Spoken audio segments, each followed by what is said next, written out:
Gabungan Pilihan Raya Bersih dan Adil Bersih merujuk kepada kes pengubahan wang haram AMLA bekas Perdana Menteri Datuk Seri Najib Tun Razak yang menerbitkan dana SRC International berjumlah 27 juta yang telah ditetapkan September depan untuk pihak penawar raya membuat keputusan sama ada akan memberikan DNA ataupun tidak. Isu pemberian DNA ini bagi kita oleh peguam negara bukan perkara baru, malah pernah berlaku beberapa kali melibatkan ahli politik daripada hampir semua parti politik dalam negara. Bersih khawatir perkembangan ini akan meruntuhkan kepercayaan rakyat kepada institusi penguasaan undang-undang, khususnya pejabat peguam negara. Keadaan peguam negara bertarikh 15 Januari yang lalu bahawa penawar raya tidak perlu memberikan penjelasan apabila memohon menarik balik semula dakwaan adalah tidak boleh diterima sama sekali. Apabila kes itu melibatkan kepentingan awam dan ahli politik di peringkat tertinggi pentadbiran negara.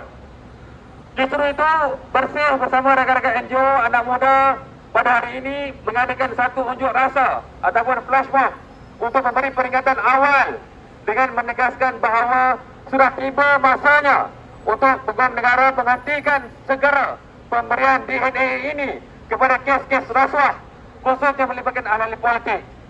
Kami mendesak supaya mereka yang sedang berhadapan dengan tuduhan rasuah harus mempertahankan diri dan dibicarakan seadilnya di mahkamah dan bukannya digugurkan tuduhan mereka melalui pengundian DNA.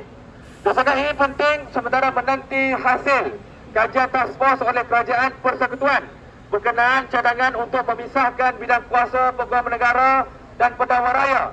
Dan selain itu, Bersih menggasa Perdana Menteri Datuk Seri Anwar Ibrahim untuk mengumumkan garis masa pelaksanaan pemisahan bidang kuasa ini serta agenda-agenda reformasi yang lain termasuk reformasi SPRM dan pendanaan politik. Bersih ingin mengingatkan kerajaan hari ini tentang janji-janji dan prinsip reformasi yang diperjuangkan oleh mereka sebelum ini.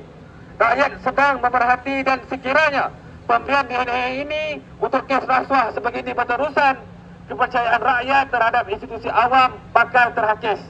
Jangan ambil ringan gelombang kemarahan rakyat. Tolak rasuah, tolak DNA. Kita hari ini nak menyatakan peringatan kita. Kita tolak DNA, betul ke tidak? Kita tolak DNA, tolak rasuah, betul ke tidak? Tuan-tuan dan puan-puan, hari ini kita tambah berita semalam berkaitan dengan kes Najib bahawa AG dan juga bahawa hakim telah mengatakan kalau AG masih tidak memberi ataupun DPP masih tidak memberi satu keputusan berkaitan dengan DNA, maka Najib akan mempunyai peluang untuk memohon DNA.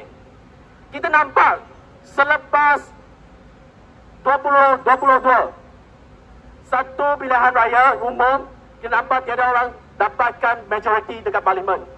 Sebab tu ada satu kerajaan perpaduan.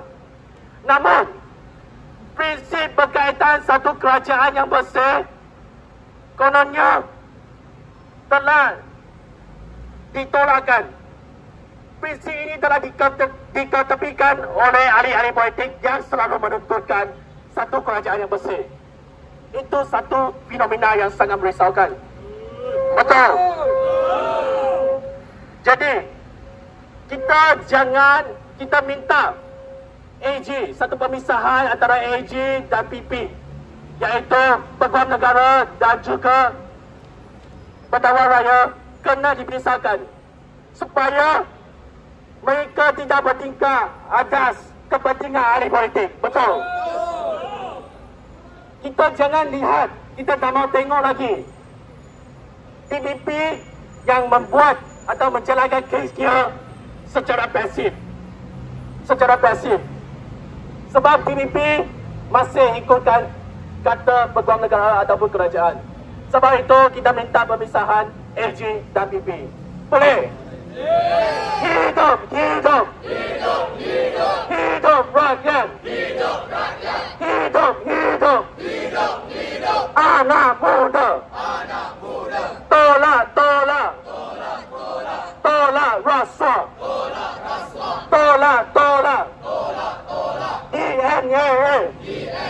kita faham sebelum ini atas faktor kerajaan yang tidak stabil.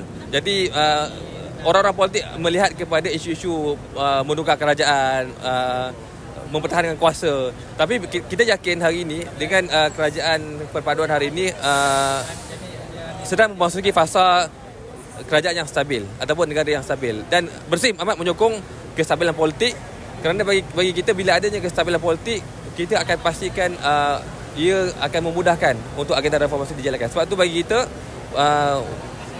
ini adalah waktu yang sesuai, 4 tahun yang ada, dan kita meyakini bahawa kerajaan pimpinan Datuk Seri Anwar ialah kerajaan yang stabil dan tidak ada lagi alasan untuk agenda reformasi ini ditolak ke tepi. So Cik Faisal ada mengatakan bahawa flash mob yang berskala lebih besar akan diadakan bila tu? Kita tunggu kepada respon dan juga reaksi pihak kerajaan, khususnya pihak AG sendiri tentang tuntutan-tuntutan yang kita ingin bawa hari ini. So Cik Faisal, hari ini ada kira-kira berapa NGO yang turut sertai flash mob ini dan berapa orang?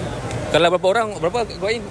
At least 60. Okey, sekurangnya ada 60 orang yang datang. NGO pun sebenarnya kita pelbagai NGO boleh dikatakan lebih 30 ada. Lebih 30 NGO lah yang wakil ada. Lah. Ya, wakil pada hari ini. From the top, DAA.